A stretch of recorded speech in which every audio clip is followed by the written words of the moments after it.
आज के इस वीडियो में बात करेंगे हम पॉलिटिकल साइंस की। देखिए, इग्नू की पोल साइंस को हम स्टडी कर रहे हैं डीपली। कोड जरूर मैच कर लें आप सभी। बीपीएससी 131 फर्स्ट सेमेस्टर की पोल साइंस है ये। हिंदी में कहते हैं राजनीतिक सिद्धांत का परिचय। इस बुक को हम स्टडी कर रहे हैं। ऑलमोस्ट हाफ बुक कवर कर चुके हैं, यानी 8 चैप्टर हम डिटेल से कवर कर चुके हैं इस बुक के। लगभग मेरे ख्याल से अब 6 चैप्टर और बचे हैं। टोटल 14 चैप्टर है इस बुक के अंदर। आज हम बात करेंगे अपने 9वें चैप्टर की, नागरिकता। 9वां चैप्टर है हमारा नागरिकता, अंग्रेजी में कहते हैं जिसे सिटीजनशिप। तो चलिए इसको डिटेल से स्टडी करते हैं। इंस्टा पे आप मुझे फॉलो कर सकते हो। आपकी क्वेरी या क्वेश्चन है तो यहाँ पर आप मुझसे पूछ सकते हो। नीरज स्नातक के नाम से मेरा यूज़र आईडी है। टेलीग्राम पे जाके आप सभी ये ग्रुप ज़रूर ज्वाइन कर लें। आपके लिए काफ़ी बेनिफिशियल वाला ग्रुप है। आपको बहुत बेनिफिट होगा इस ग्रुप को ज्वाइन करने से। जैसे कुछ बच्चों को वीडियो की नोटिफिकेशन नहीं आती है तो यहाँ से वीडियो को देख सकते हैं। प्लस जो भी वीडियो के अंदर आपको पढ़ाया जाता है वो नोट्स आपको वेबसाइट के थ्रू प्रोवाइड कर दिए जाते हैं इस ग्रुप के अंदर। तो आप ज़रूर इसको ज्वाइन करें। चलिए स्टार्ट करते हैं। सबसे पहले बात कर लेते हैं नागरिकता का अर्थ एवं उसकी अवधारणा। देखिए, नागरिक जो शब्द है ना, पहले इसको जान लेते हैं कि नागरिक शब्द ये आया कहाँ से है। नागरिक शब्द जो है ये एक लैटिन शब्द है, सिविक्स। सिविस एक लैटिन शब्द है, सिविस। इसका समानार्थी शब्द है पॉलिटिस। पॉलिटिस पॉलिटिस है, ध्यान रखना, पॉलिटिक्स नहीं है, पॉलिटिस है। हिंदी में भी लिखा हुआ है, अंग्रेजी में भी लिखा हुआ है, तो क्लियर कंसेप्ट करके चलना। पॉलिटिस जो इसका समानार्थी शब्द है इससे निकला है ये। इसका अर्थ क्या होता है? इसका अर्थ होता है पोलिस। ठीक है, इसका अर्थ होता है पोलिस, जिसका मतलब क्या है कि शहर का सदस्य। इसका मतलब होता है शहर का सदस्य। पोलिस का मतलब होता है शहर का सदस्य। और ये समानार्थी शब्द है सिविस और पॉलिटिस के। ठीक है, ये लैटिन शब्द है। इन लैटिन शब्दों से बना है हमारा ये नागरिक शब्द, यानी शहर का सदस्य। अब बात करते हैं नागरिकता की। तो देखिए, आप सभी ने ये तो डीपली आज तक पढ़ ही लिया होगा कि किस प्रकार से नागरिकता मिलती है। ठीक है, भारतीय संविधान के अंदर नागरिकता क्या प्रावधान है ये भी आप सभी ने पढ़ा ही होगा। ठीक है, मेरे ख्याल से संविधान की प्रस्तावना भाग 2 के अंदर हम इसका डिटेल से स्टडी करते हैं नागरिकता का। अनुच्छेद 5 से लेकर 11 तक, अनुच्छेद 5 से 11 तक डिटेल से कवर कर रखा है भारतीय संविधान के अंदर नागरिकता को लेकर के, कि नागरिकता किन किन लोगों को नागरिकता दी जानी चाहिए और नागरिकता प्राप्त करने के क्या क्या प्रावधान हैं। तो इस सभी की बात हम नहीं करने वाले हैं इस वीडियो के अंदर, क्योंकि हम डीप स्टडी करने वाले हैं नागरिकता के बारे में। तो नागरिकता को हम डीप स्टडी करेंगे। तो देखिए, नागरिकता का जो संबंध है वो एक व्यक्ति और राज्य के बीच का संबंध होता है। क्योंकि राज्य के अंदर नागरिक रहते हैं तो राज्य से व्यक्ति का डायरेक्ट संबंध होता है। यानी राज्य के जो उसके कर्तव्य हैं, राज्य के उसके जो अधिकार है उससे मतलब है। यानी व्यक्ति के अधिकारों और कर्तव्यों के संदर्भ में इसको देखा जाता है। नागरिकता का मतलब ही यही है कि जिस राज्य के अंदर आप रह रहे हो उस राज्य के आपको क्या क्या अधिकार प्राप्त है और उस राज्य के प्रति आपके क्या क्या कर्तव्य हैं। वही तो नागरिकता है। जो व्यक्ति जिस राज्य के अंदर रहता है, राज्य के द्वारा उसे क्या कुछ दिया गया है और क्या कुछ राज्य के प्रति उसके कर्तव्य है, वही नागरिकता कहलाती है। सिंपल शब्दों में आपको बताऊं तो मैं, नागरिकता का मतलब यही है कि जिस राज्य में आप सब रह रहे हैं, जिस जिस किसी भी देश में आप सब रह रहे हैं, उस देश के प्रति आपके क्या कर्तव्य हैं और क्या आपके अधिकार हैं, वही नागरिकता है। नागरिकता उसी व्यक्ति को मिलती है। टी.एच. मार्शल ने एक डेफिनेशन दी है नागरिकता को लेकर के। उन्होंने कहा, देखिए, नागरिकता एक राजनीतिक समुदाय में पूर्ण और समान सदस्यता है। इसको मैं आपको अच्छे समझा देता हूँ। देखिए, उन्होंने कहा कि नागरिकता का मतलब ये है कि यदि कोई व्यक्ति जिस राज्य के अंदर रह रहा है और वो राजनीतिक समुदाय में पूर्ण रूप से समान उसको सदस्यता प्राप्त है, यानी जिस समुदाय से वो रिलेटेड है, जिस समुदाय के अंदर वो रह रहा है, उस समुदाय में उसे समान रूप से सदस्यता प्राप्त है। मान लो राज्य के अंदर राजनीतिक निर्माण की भूमिका अगर आपको निभाने के लिए नहीं मिल रही है, आपको राजनीतिक रूप से आपको अवसर नहीं मिलता किसी भी अपनी बात रखने का, तो इसका मतलब आप उस राज्य के नागरिक ही नहीं है। तो राज्य के नागरिकता का मतलब यही है कि राजनीतिक निर्माण में जो आपके जो निर्णय लिए जा रहे हैं उसमें आपकी भूमिका होनी चाहिए, राज्य में आपकी एक भागीदारी होनी चाहिए। ठीक है, राजनीतिक समुदाय में आपकी संपूर्ण एक सदस्यता होनी चाहिए। यानी कि आप एक एक्टिव रूप से राज्य के अंदर काम कर रहे हैं, राज्य के अंदर आपकी एक अच्छी भागीदारी है, वही कहलाती है क्या? नागरिकता। अब नागरिकता के 3 आयाम है। देखिए, नागरिकता के 3 आयाम है, या ये कह सकते हो आपके नागरिकता के 3 प्रकार हैं, या ये भी कह सकते हो कि राज्य के प्रति जो नागरिक के कर्तव्य हैं या अधिकार हैं वो क्या क्या है। तो सबसे पहले बात कर लेते हैं हम, देखिए सिविल आयाम की। सिविल आयाम के अंतर्गत क्या आता है, इसमें व्यक्ति की स्वतंत्रता, व्यक्ति स्वतंत्र होना चाहिए, ठीक है, उसे भाषण देने के लिए स्वतंत्र होना चाहिए, अपने विचार रखने के लिए, विश्वास रखने की स्वतंत्रता होनी चाहिए, व्यक्तिगत संपत्ति पर उसका अधिकार की स्वतंत्रता उसके पास होनी चाहिए, और न्याय संगत व्यवस्था हेतु संघर्ष करने का अधिकार इसमें शामिल होता है। यानी कि सिविल से आप कह सकते हो कि जो भी पर्सनल इंडिपेंडेंस है, जो भी उसकी पर्सनल स्वतंत्रता है, व्यक्तिगत स्वतंत्रता है, उस पर कोई पाबंदी नहीं होनी चाहिए। यानी ये एक प्रकार के अधिकार हैं जो राज्य के नागरिक को मिलते हैं। तो नागरिकता का मतलब ही यही है कि राज्य के नागरिक को जो अधिकार मिल रहे हैं वो क्या क्या है। इसमें स्वतंत्रता भी आती है, स्वतंत्र रूप से वो भाषण दे सकता है, विचार रख सकता है, विश्वास कर सकता है किसी पे, और इसके साथ साथ जो रूलिंग पार्टी है उसकी अपेक्षा करने का, यानी कि उसकी अगर उसे लगता है कि कुछ गलत हो रहा है तो उसके प्रति वो आवाज़ उठा सकता है, और यदि उसे लगता है कि उसके अधिकारों का कोई हनन हो रहा है तो उसके लिए न्यायालय का प्रावधान है। यानी न्यायालय प्रमुख रूप से सिविल अधिकारों से जुड़े हुए हैं। न्यायालय का कार्य क्या होता है, न्यायालय का कार्य यही होता है कि यदि राज्य के किसी नागरिक के अधिकारों का हनन हो रहा है तो उस नागरिक को पूर्ण अधिकार है, वो न्यायालय जा कर के न्याय प्राप्त कर सकता है। तो सिविल आयाम हो गया। उसके बाद बात करते हैं राजनीतिक आयाम की। देखिए राजनीतिक आयाम से भी वही तात्पर्य है कि राजनीतिक प्रकार के जो अधिकार हैं वो क्या मिले हुए हैं नागरिक को। इसमें राजनीतिक सत्ता के कार्यों में भाग लेने का जिक्र होता है, ठीक है। यानी कि राजनीतिक सत्ता से जुड़े हुए जो भी आपको अधिकार मिले हुए हैं स्वतंत्र रूप से, उनका मतलब इसके अंदर जुड़ा हुआ है। जैसे कि मतदान का अधिकार, राजनीतिक विशेष अधिकार, पद प्राप्ति का अधिकार होना चाहिए, चुनाव लड़ने का अधिकार होना चाहिए। तो ये सभी आपके राजनीतिक अधिकार के अंतर्गत आते हैं, ठीक है। इसके साथ साथ राजनीतिक नेतृत्व की अपेक्षा, यानी जो रूलिंग पार्टी रूल कर रही है राज्य पर, उसकी अपेक्षा या समर्थन करने का भी आपको पूर्ण स्वतंत्र हो, आप पूर्ण रूप से स्वतंत्र हो। न्याय और समानता के पक्षधारों का समर्थन तथा अनुचित राजनीतिक व्यक्ति के विरुद्ध संघर्ष, ठीक है। न्याय और समानता के जो पक्षधार हैं, न्याय और समानता का जो समर्थन करते हैं उसका तुम समर्थन कर सकते हो, ठीक है। और जो कोई अनुचित व्यक्ति है, जो राजनीतिक रूप से अनुचित काम कर रहा है, उसके विरुद्ध आप संघर्ष कर सकते हो, उसके विरुद्ध आप न्यायालय जा सकते हो। तो ये सभी आपके क्या हैं, राजनीतिक आयाम है, या यूँ कह लो कि ये सभी नागरिकता के रूप में आपको अधिकार प्राप्त करते हैं। सामाजिक आयाम की बात करें तो देखिए इसमें आर्थिक कल्याण एवं सुरक्षा, सामाजिक विरासत में भाग लेना तथा सामाजिक विशेष में प्रचलित मानकों के आधार पर जीवन जीने का अधिकार आपको प्राप्त होता है। मैं आपको अच्छे समझा देता हूँ इसको। देखिए जो भी सामाजिक कार्यक्रम चलाए जाते हैं, चाहे वो आर्थिक कल्याण के लिए हो, सामाजिक कल्याण के लिए हो, आप उसके अंदर भरपूर अपनी इच्छा से पार्टिसिपेट कर सकते हैं, ठीक है। सुरक्षा के लिए आपको पूर्ण रूप से अधिकार है, आप न्यायालय की व्यवस्था की गई, आप वहाँ जा सकते हैं। सामाजिक विरासत में भाग ले सकते हैं आप, कोई भी सामाजिक विरासत, जैसे कि मान लो जो कोई भी सामाजिक विरासत होती है वहाँ पर आप खुले तौर पर जा सकते हैं, आ सकते हैं। कोई भी कार्यक्रम है तो उसके अंदर आप भाग ले सकते हैं। समाज ने विशेष प्रचलित मानकों के आधार पर, जो समाज ने मानक तय कर दिए हैं ना जीवन जीने के, उन सभी मानकों के आधार पर आप अपना जीवन जी सकते हैं। तो ये आते हैं सामाजिक आयाम। तो बेसिकली बात आ जाती है यहाँ पर ले दे करके आपको जो भी राज्य के द्वारा कर्तव्य है, जो भी राज्य के प्रति आपके कर्तव्य हैं और राज्य के द्वारा आपको जो अधिकार दिए गए हैं, वो सभी आपको नागरिक होने के रूप में मिलते हैं। यही नागरिकता कहलाता है।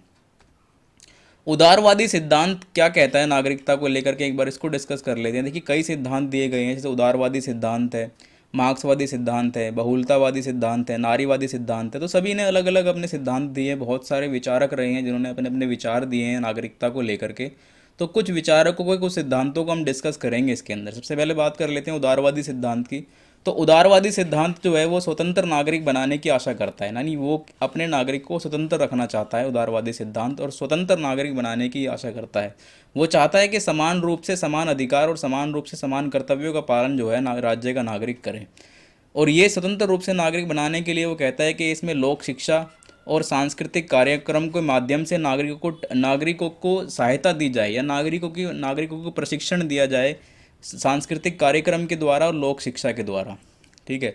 नागरिक किसी भी वर्ग या धार्मिक समुदाय के सदस्य हों, इससे कोई प्रॉब्लम नहीं होनी चाहिए। यानी नागरिक जो राज्य के अंदर रह रहा है वो किसी भी वर्ग का हो, किसी भी धर्म का हो, किसी भी समुदाय का हो, किसी भी जाति का हो, बस वो राज्य का सदस्य होना चाहिए, ठीक है। उन्हें उदारवादी लोकतांत्रिक समाज की शिक्षा स्वतंत्र एवं समान व्यक्तित्व के रूप में मिलनी चाहिए। ठीक है, यानी कि राज्य से संबंधित जो शिक्षा है ना, उदारवादी लोग जो उदारवादी जो सिद्धांत है, उदारवादी जो विचारक रहे हैं, उन्होंने ये कहा है कि समाज में रह रहे प्रत्येक व्यक्ति को, प्रत्येक मनुष्य को, प्रत्येक राज्य के नागरिक को स्वतंत्र रूप से शिक्षा प्राप्त करने का अधिकार है, सम्मान प्राप्त करने का अधिकार है और समानता प्राप्त करने का उसको पूर्ण रूप से अधिकार है। इसके साथ साथ वो जोर देते हैं नगर संस्कृति पर।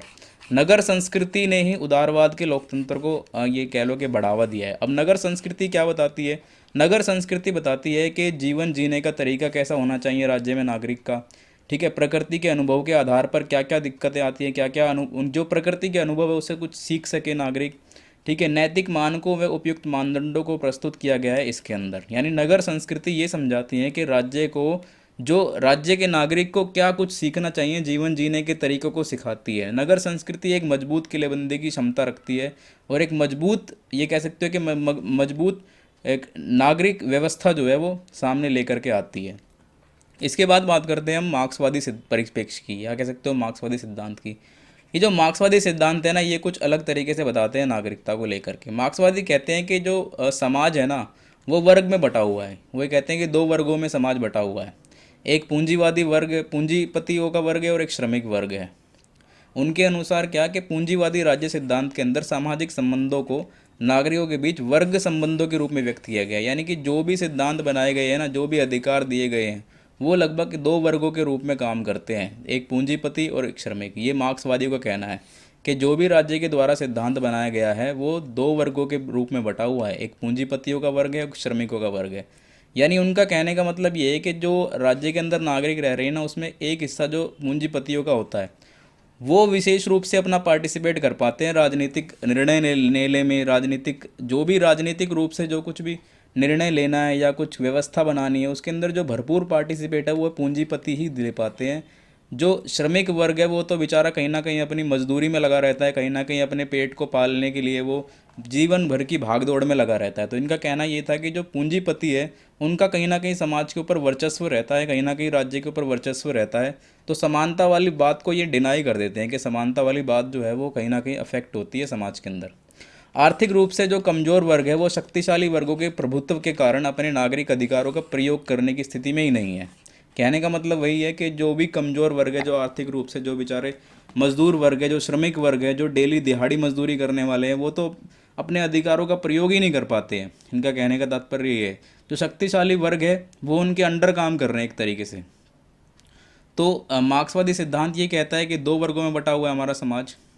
नागरिकों की स्वतंत्रता एवं समानता बाजार के आदान प्रदान संबंधी कार्यों में अपना अलग अलग स्थान रखती है, और बाजार के अंदर जो गतिविधियां होती है ना, उसके अंदर जो समानता और स्वतंत्रता है वो भी अलग अलग स्थान रखती है। उदाहरण के लिए आप ले लो किसान और जमींदार। देखिए, किसान और जमींदार दोनों ही राज्य के नागरिक होते हैं, लेकिन क्या किसान जो होता है वो अपना इतना योगदान दे पाता है राजनीतिक गतिविधियों के अंदर बजाय जमींदार के? ऐसे ही कर्मचारी ले लो आप, कर्मचारी और व्यापारी।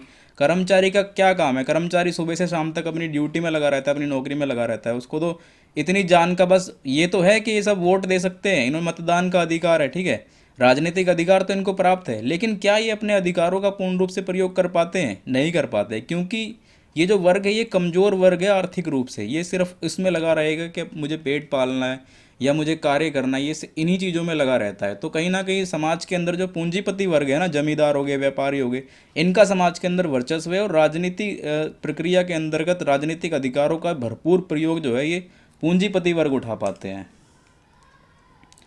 इसके बाद बात करते हैं बहुलतावादी सिद्धांत की। देखिए, इसके अनुसार क्या है, बहुलतावादी सिद्धांत का मतलब मैं आपको समझा देता हूँ कि जो ज़्यादातर लोगों ने जो विचार दिए ना, उसे कहते हैं बहुलतावादी सिद्धांत। इसके अनुसार क्या है कि इन्होंने नागरिकता का अर्थ बताया कि व्यक्ति और समुदाय के बीच पारस्परिक संबंध है। नागरिकता का मतलब ही यही है कि व्यक्ति और समुदाय के बीच में आपस में एक संबंध बना हुआ है।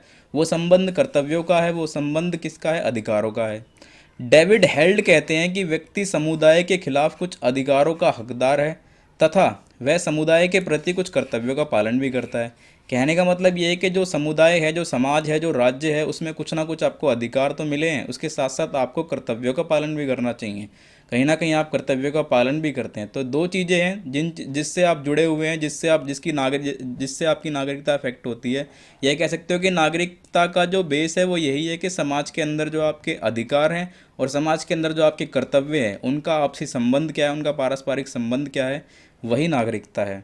बहुलवादी सिद्धांत कहते हैं कि लिंग, जाति, धर्म और संपत्ति, शिक्षा, व्यवसाय या उम्र के आधार पर लोगों के खिलाफ सभी प्रकार के भेदभाव को रोकना होगा। ठीक है, ये जितने भी भेदभाव होते हैं ना, जाति, धर्म, संपत्ति को लेकर के, शिक्षा को लेकर के, उन सबको रोकना होगा। तभी वो एक ये कह सकते हो कि अच्छी नागरिकता का उदाहरण बन पाएगा। तो बहुलवादी सिद्धांत ये कहता है कि बेसिकली ये समानता के सिद्धांत पे चलता है, यानी कि समान रूप से सभी के साथ व्यवहार होना चाहिए, चाहे वो शिक्षा हो, चाहे व्यवसाय हो, चाहे धर्म हो, चाहे जाति हो, चाहे लिंग हो, समान रूप से समान लोगों को अधिकार प्राप्त होने चाहिए। इनका कहना ये है। इसके बाद नारीवादी परिप्रेक्ष्य की हम बात करें तो देखिए, नारीवादी परिप्रेक्ष्य का तर्क जो है ना वो काफ़ी हद तक ठीक है, लेकिन आज के समय में ये थोड़ा सा मैं कहूँगा कि बदल चुका है। पिछले अगर एक दशक की बात करें तो बहुत कुछ चेंज हो चुका है हमारे समाज में, ख़ास तौर से भारत जैसे देश में ख़ास तौर से। लेकिन फिर भी नारीवादी परिप्रेक्ष्य जो हम पढ़ते आ रहे हैं वो क्या कहते हैं, वो कहते हैं कि देखिए, राजनीतिक, सांस्कृतिक और आर्थिक समाज के क्षेत्रों में, ठीक है, जब हम राज्य की बात करते हैं ना, राज्य के राजनीतिक क्षेत्र, सांस्कृतिक, आर्थिक और सामाजिक क्षेत्र की, तो पुरुष का कहीं ना कहीं वर्चस्व है। ठीक है, नारी को एक तरीके से सेकंड सिटीजन के रूप में देखा जाता है, यानी दूसरी श्रेणी में नारी को रखा जाता है, दूसरी श्रेणी के नागरिक है। ये कह सकते हो आपके राज्य निर्माण के अंदर, राजनीतिक निर्माण के अंदर, चुनावी गतिविधियों के अंतर्गत जितना पार्टिसिपेट पुरुष करते हैं ना, उतना नारी नहीं कर पाती है। तो कहीं ना कहीं कम है पुरुष की तुलना में नारी की भागीदारी।